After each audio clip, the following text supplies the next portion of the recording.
ಲೆಕ್ಕ ಕೊಡಿ ಅಭಿಯಾನ ತೀವ್ರ ಸ್ವರೂಪ ಪಡೆದ ಬೆನ್ನಲ್ಲೇ ಈಗ ವಚನಾನಂದ ಸ್ವಾಮೀಜಿಗೆ ಬಿಗ್ ಶಾಕ್ ಕೊಡಲಾಗಿದ್ದು ಪಂಚಮಸಾಲಿ ಗುರುಪೀಠದಿಂದ ಉಚ್ಚಾಟನೆ ಮಾಡಲಾಗಿದೆ.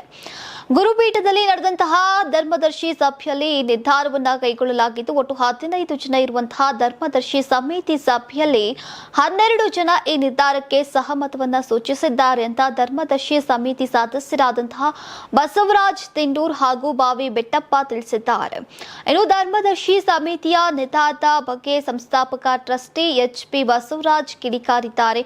ಸಭೆಯಲ್ಲಿ ವಚನಾನಂದ ಸ್ವಾಮೀಜಿಗಳನ್ನ ಮಠದ ಗುರುಪೀಠದ ಉಚ್ಚಾಟನೆಗೆ ಈಗ ಸಮಿತಿ ಮುಂದಾದ ಕಾರಣ ಸಭೆಯಿಂದ ನಾನು ಹೊರಬಂದಿದ್ದೇನೆ. ಸಮಿತಿಯ ಈ ನಿರ್ಧಾರಕ್ಕೆ ನನ್ನ ವಿರೋಧ ಇದೆ ಅಂತ ತಿಳಿಸಿದ್ದಾರೆ. ನೀವು ಸಣ್ಣ ಆಗ್ಬೇಕಲ್ವಾ, ಅದು ಒಂದು ಉತ್ತಮ ಆಹಾರದಿಂದ ಸಣ್ಣ ಆಗ್ಬೇಕಲ್ವಾ. ಪ್ರತಿದಿನ ನಮ್ಮ ಜೀನಿ ಸ್ಲಿಮ್ ನ ಯೂಸ್ ಮಾಡಿ ಯಾವುದೇ ಸೈಡ್ ಎಫೆಕ್ಟ್ ಇಲ್ದಂಗೆ ನೀವು ಸಣ್ಣ ಆಗ್ತೀರಾ.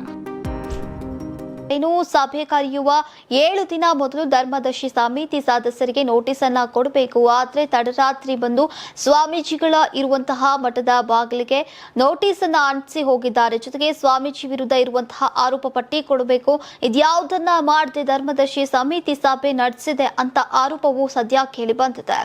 ಇನ್ನು ಇಂದು ಬೆಳಗ್ಗೆಯಿಂದಾನೇ ಪಂಚಮಸಾಲಿ ಗುರುಪೀಠದ ಧರ್ಮದರ್ಶಿ ಮಂಡಳಿ ಹಾಗೂ ಭಕ್ತರ ನಡುವಿನ ಸಂಘರ್ಷ ಮಠದ ಆವರಣದಲ್ಲಿ ಹೈ ಡ್ರಾಮಾ ಸೃಷ್ಟಿಸಿತು. ಮಠದ ಆವರಣದಲ್ಲಿ ಬಿಗುವಿನ ವಾತಾವರಣ ನಿರ್ಮಾಣವಾದ ಕಾರಣ ಯಾವುದೇ ಅಹಿತಕರ ಘಟನೆ ನಡೆಯದಂತೆ ತಹಸೀಲ್ದಾರ್ ಸಂತೋಷ್ ಕುಮಾರ್ ತಡೆಯಾಜ್ಞೆಯನ್ನ ಜಾರಿಗೊಳಿಸಿದ್ದು ಭಕ್ತರನ್ನ ಮಠದ ಗೇಟ್ ಬಳಿಯೇ ತಡೆಯಲಾಗಿತ್ತು. ಅಲ್ಲದೆ 100ಕ್ಕೂ ಹೆಚ್ಚು ಜನರನ್ನ ಪೊಲೀಸರು ವಶಕ್ಕೆ ಕೂಡ ಪಡೆಯಲಾಗಿದೆ.